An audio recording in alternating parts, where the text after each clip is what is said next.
Virginia School District to give students excused time off to protest. Does that include protesting the schools themselves from promoting wokeness over education? I'm Dr. Duke. Katie is back, and this is the Dr. Duke Show.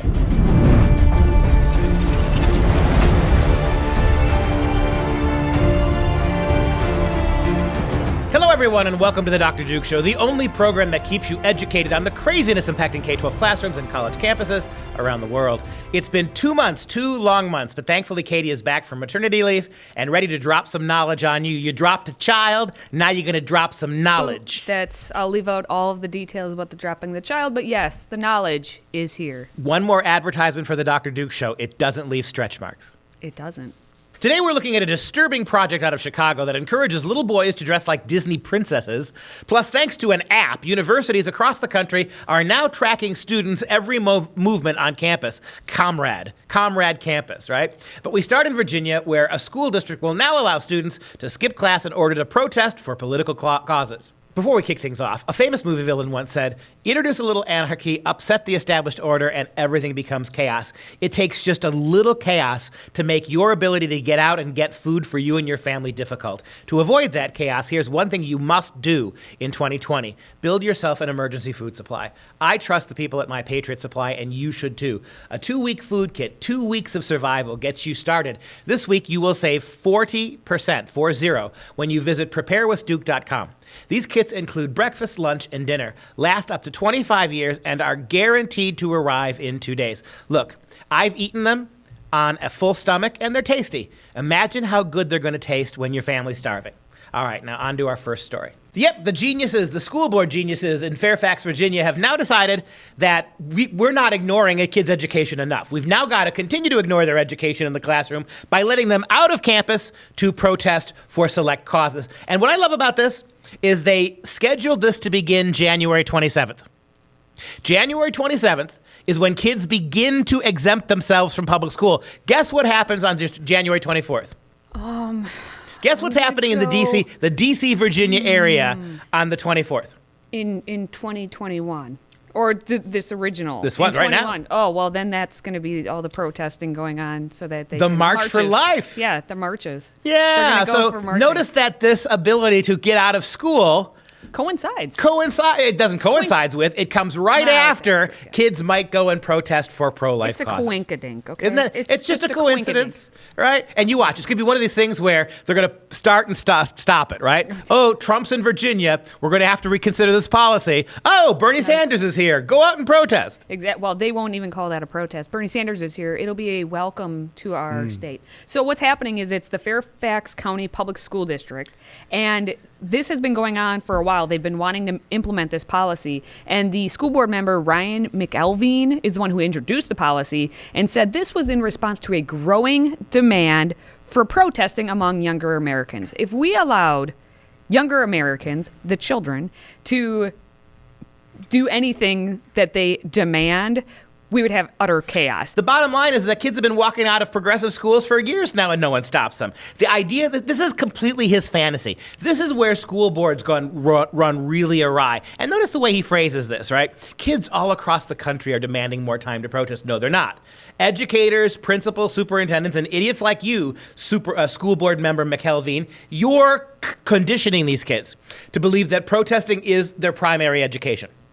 And you'll be happy to know this is his last term as a school board member, he announced, but his last year. So he's kind of going out with a bang. He says, "I think we're setting the stage for the rest of the nation with this. It's a dawning of a new day in student activism, and school systems everywhere are going to have to be responsive to it." So he's leaving his little legacy behind. And that's it. All other school districts are going to have to be responsible. We started this, Virginia. We started this. We want our kids to know that their primary function is fighting the power, is changing this country along progressive lines. And all you other school districts now are going to have to follow suit.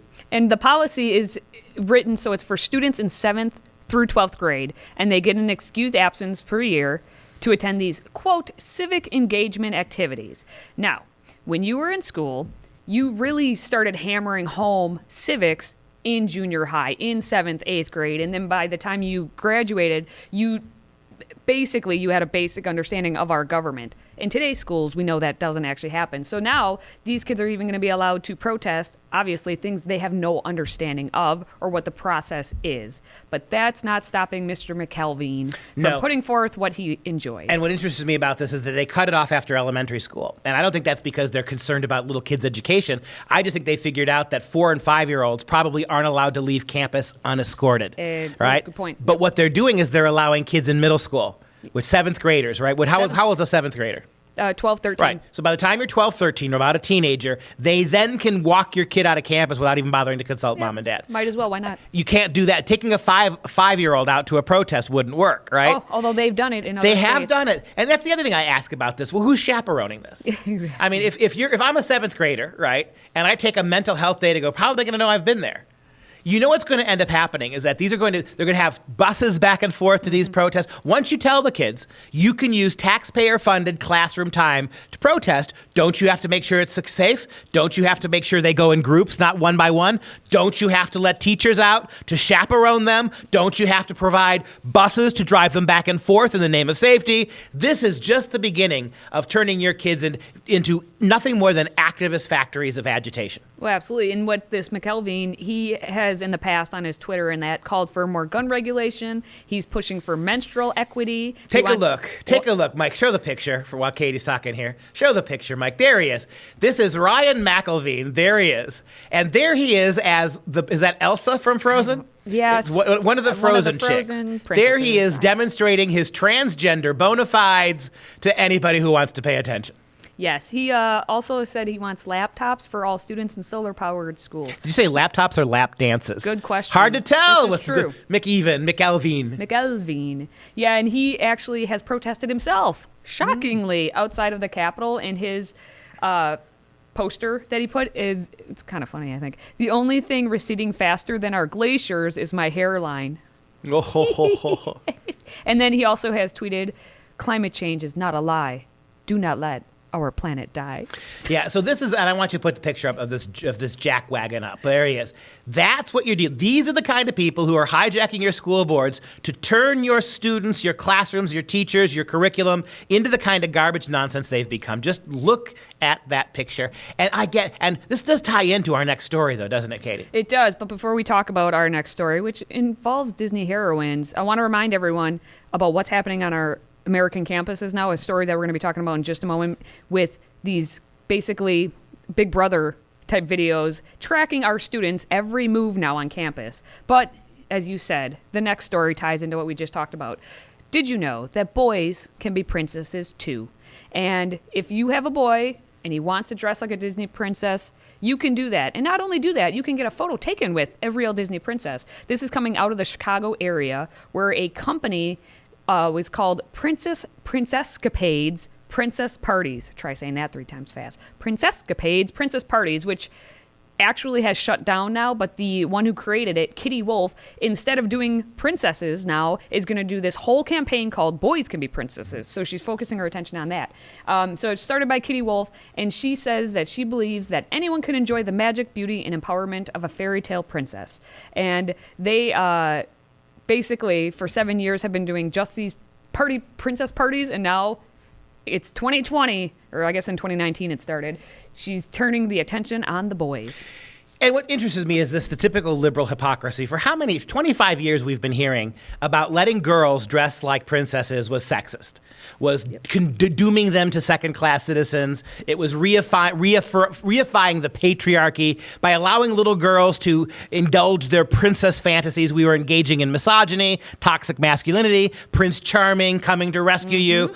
And that was all bad. We had to get rid of all of that. Unless your little boy wants to do it. Oh, and then it's okay. Now when your little 5-year-old boy wants to dress like a princess, guess what? What was racist and bigoted and misogynist for girls is now liberating for boys. And what is it? And this tells you something. What is it the left wants to liberate boys from? They want to liberate girls from actually having to be females. They want to liberate boys from their masculinity. right? So what do we have left? What you have left is one great big gonadal female universe, right? Yes, gonadal. Where the boys are the girls reject their girlhood to be more butch girls, right? Yep. They stop being princesses and they start becoming superheroes. Well, my argument is, where's my Gaston costume? Well, because big bulky Gaston. Well, so you stop being a girl, you stop dressing in floral dresses, and you start dressing in equally revealing unitards. Oh, yeah, and there the you word tard is appropriate here. You start dressing in unitards, right? So you become more of a girl, right? Girl power. The boys, on the other hand, with Nerf guns, right? Well, there's a story we'll do down the road where activists are petitioning Nerf from stop selling these assault Nerf weapons, or these Nerf weapons. So things that boys play with are now dangerous. Even little Nerf guns are dangerous now. Squirt guns are dangerous now. So for boys to demonstrate that they're human beings, they have to dress like princesses. Yeah, and Wolf says, I want to... Well, first she says, putting on a princess dress doesn't make a boy a girl any more than putting on a shell makes them a real Ninja Turtle. I was a real Ninja Turtle as a kid. That seems pretty politically incorrect. You mean I can't simply put a dress on and suddenly become a woman? Somebody notify the LGBTQ community. This is what I'm saying, and I also identify as a Ninja Turtle, so I don't. How can they deny you that? Your turtlehood. Turtle power.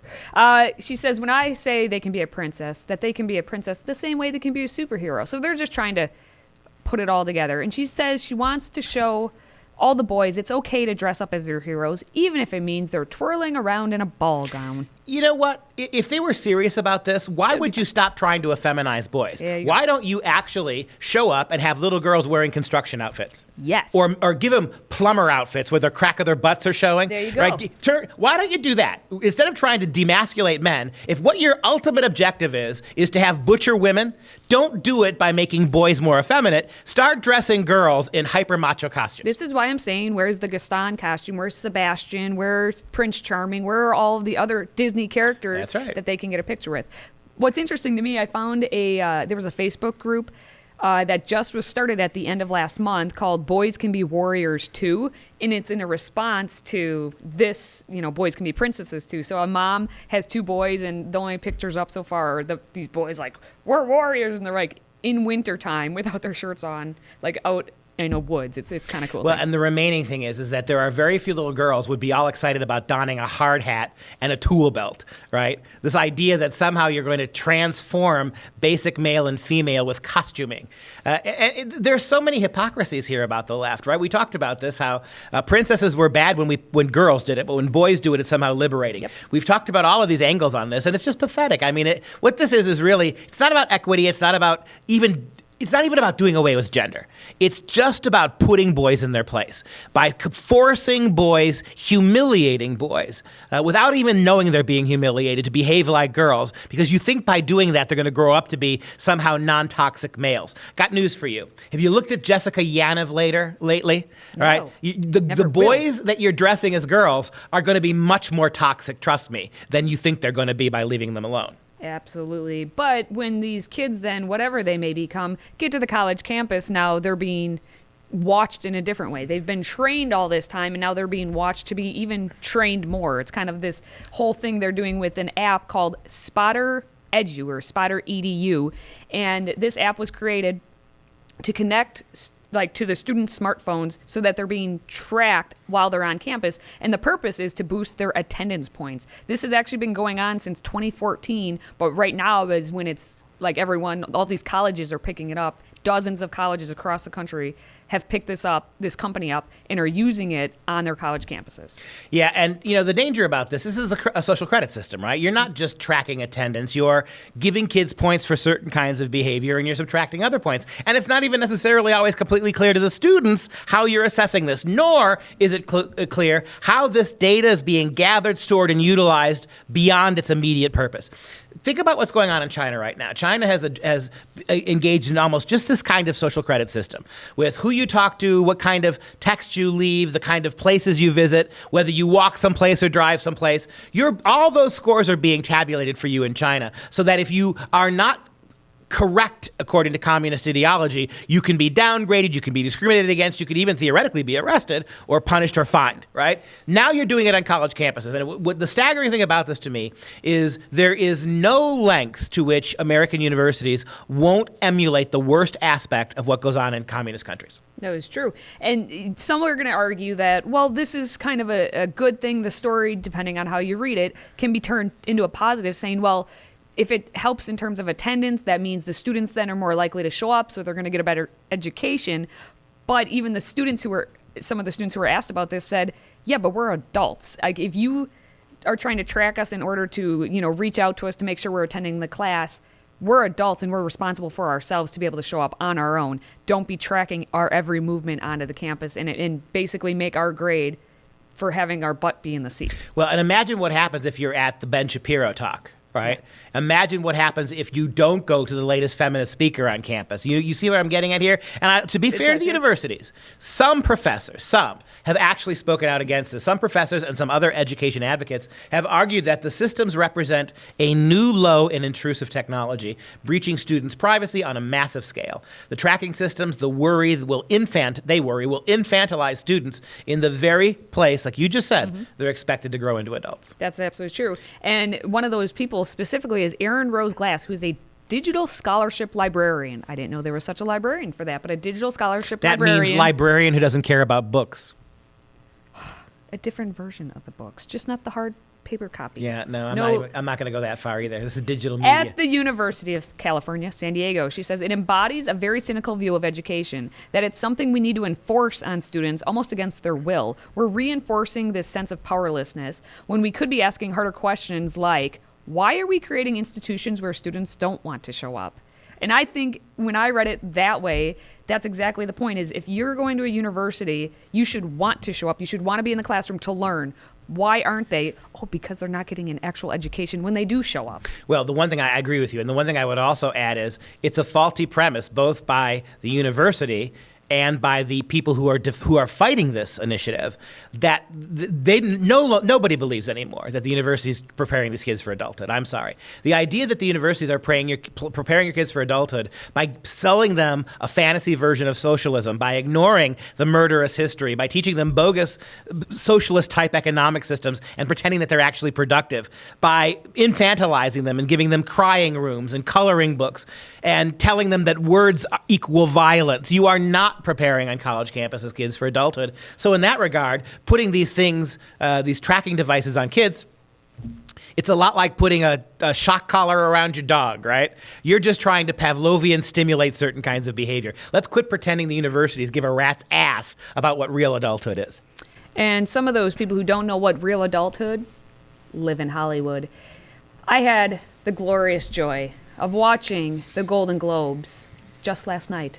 Well, you say you're woke, but the companies you work for, I mean, unbelievable. Apple, Amazon, Disney. If ISIS started a streaming service, you'd call your agent, wouldn't you? So, if you do win an award tonight, don't use it as a platform to make a political speech, right? You're in no position to lecture the public about anything. You know nothing about the real world. Most of you spent less time in school than Greta Thunberg. So, if you win, right, come up, accept your little award, thank your agent and your God, and... Again, one more time, thank you, Ricky Gervais. That's going to wrap things up on this first show of the new year. In the spirit of the hashtag New Year, New You, please support a good cause. Us. Please consider joining our Patriot Club for $25 a month. Visit drdukeshow.com to get started. And I'd like to thank My Patriot Supply for sponsoring today's episode. If you have a business, large or small, we'd love to partner with you. Visit freedomproject.com/advertise, freedomproject.com/advertise to learn more. For Freedom Project, I'm Dr. Duke. She's baby mama Katie. And until next time, stay educated, my friends.